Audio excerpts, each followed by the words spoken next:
this is a sort of a question now to sort of touch back into the sort of fractional world, which sort of Heather and Payman have alluded to earlier. So the question is, can a young startup particularly survive without a full-time CTO? I think we already mentioned a few of these things, and obviously, certainly from your point of view, Payman and Heather, I'm sure you'd say yes. But let's jump in there, Payman. I mean, what are your first initial thoughts when you see this question? So I would also still say definitely yes, they can. So in a best case scenario, they have a CEO who was a former CTO, and they can hire a software engineer and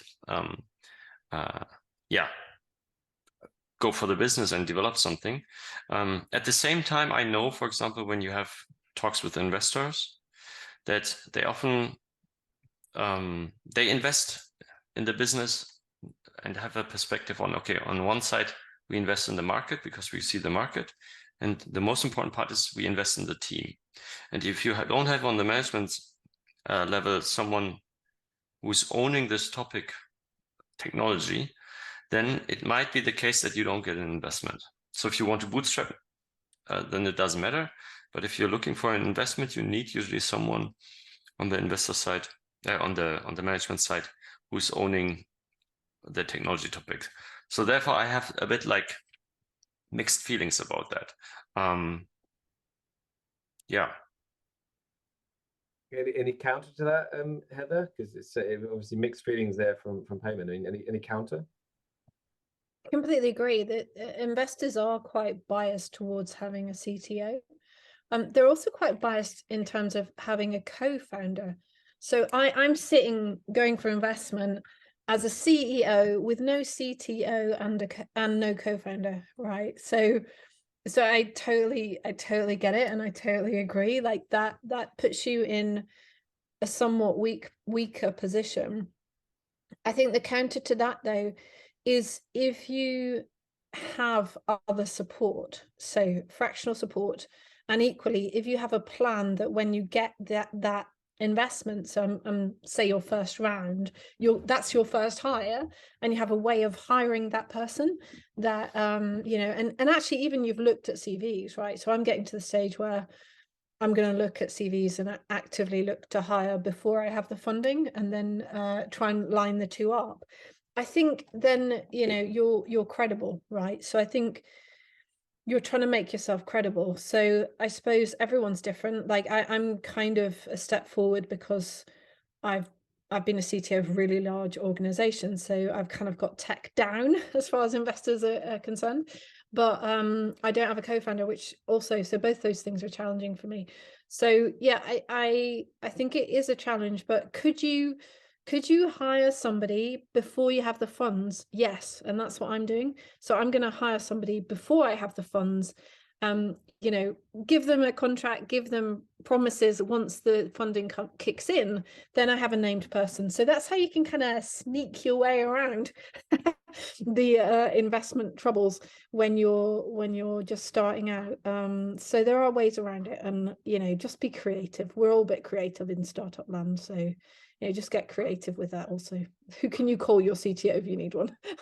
Yeah, makes a lot of sense. Neville, I think this sort of comes in quite pertinently with obviously yourself, because obviously we actually had this discussion many months ago about why you chose not to go with the fractional way forward, and why you said, yeah, we are going to take this step with the full time. So I mean, I'd love to sort of get some thoughts on that one. Yeah, I think my experience sort of like catches the wind of what both Payman and Heather were saying a little bit, in terms of like the investors definitely want to have you having a full-time CTO. I mean, to answer the question first, can a startup survive? Yes, you can, without a full-time CTO. Will you make mistakes? Yes, you can. Yes, you will. And you will make some very expensive mistakes, because one of the challenges of not having a full-time CTO right from the get-go is that you don't have anyone who's really owning the technological space. And so anyone else who can come, and sometimes, of course, being fractional. So like I think Payman and Heather are amazing fractional CTOs, but sometimes you can experience people who are not really invested in what you're doing, and therefore they can let you go down an expensive path, only for you to realize when you get there that, oh man, like this, okay, we're not going to use any of this stuff, and then like you've wasted money, and that was simply because you didn't have someone who was really invested in what you're really doing.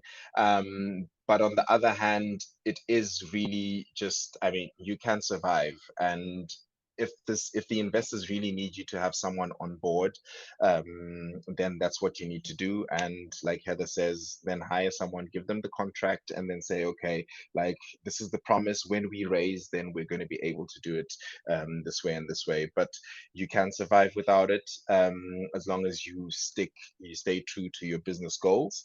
However, it will come in handy, because at some point, yeah, investors are investing in the team, and it's good for them to know that there is someone who is taking over the tech headaches, come hell or high water. And yeah, it just gives them the security. No, that's some really interesting insights there. I think, as you mentioned, that there's no right way or wrong way about it. It really depends on what your investors are looking for, what sort of assurances you can give them. If you're someone like Heather, who's got the technical side down, as to quote yourself, then I think that gives you a different sort of situation as to whether you're an entirely non-technical CEO with sort of no understanding, of that side. But yeah, really, really interesting. Thank you for that. I want to sort of jump onto the next and final question before we maybe open up to any Q&A from the audience. But this last one is sort of more about maybe, where is it? Sorry, there you. What's sort of your golden tip to a founder, either looking to hire a fractional or a full-time? What might you say is the one thing to always stay true to? Heather, any thoughts on this? I think have somebody who speaks your language. So the amount of people I speak to and they say, wow, talking to you was amazing because you were able to answer in a way that wasn't technical jargon. Like that should be like, however you want to talk to that person, they should be able to talk to you. So if you talk to someone and like all you hear is words you don't understand, that's probably not the person for you. Don't feel like that is what, you know what I mean? That's what makes a CTO. A CTO should be able to talk in business speak. So for me, that's the top tip. Like, find somebody who can talk to you in the way you talk rather than in tech speak, and who can kind of demystify the technology for you and make it easier for you, because it shouldn't be hard work talking to your CTO.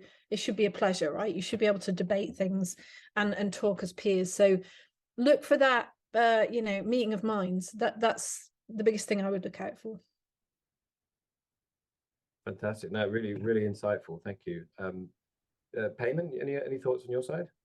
Yeah, it goes a bit in the same direction, but I would say, like, try to find someone where you have full trust that this person is doing what they're saying, mainly, and that you can count on them. And at the same time, what I said in the early beginning, like, you need someone as a sparring partner, so someone who is challenging you also on your ideas, to make sure that this is technically, for example, possible at all. Cool, makes sense. Neville, yourself, obviously, you were in this situation again. So what was the sort of one tip you thought was useful for yourself? Yeah, for me, I think it's like I basically now have like a sort of like a list of 6 things that I'm always on the lookout for, and this is also what helped us in hiring. It's some of the best advice I got. Why would you partner? One, trust, align, and then second one is align on how you do things in terms of like your tenacity, your work ethic, your attention to detail, and someone who aligns with who you are. So in terms of your values, where you can have the tit for tat. So in terms of someone who complements you, and not that you're all doing the same things, and where there's absence of ego, and just a bit of emotional intelligence and awareness and social awareness. I think if you can align on these things, then you've got the right person that you're looking for. Fantastic. I think there's some really, really helpful advice in there. I think, and also the sort of the last thing is, as you say, kind of know what you're looking for. As you say, don't sort of make any assumptions. I think you really do need to know the person as much as you can before you make that option to partner with them, as you say, going into that. Brilliant. Thank you very much for all of your insights and your responses so far.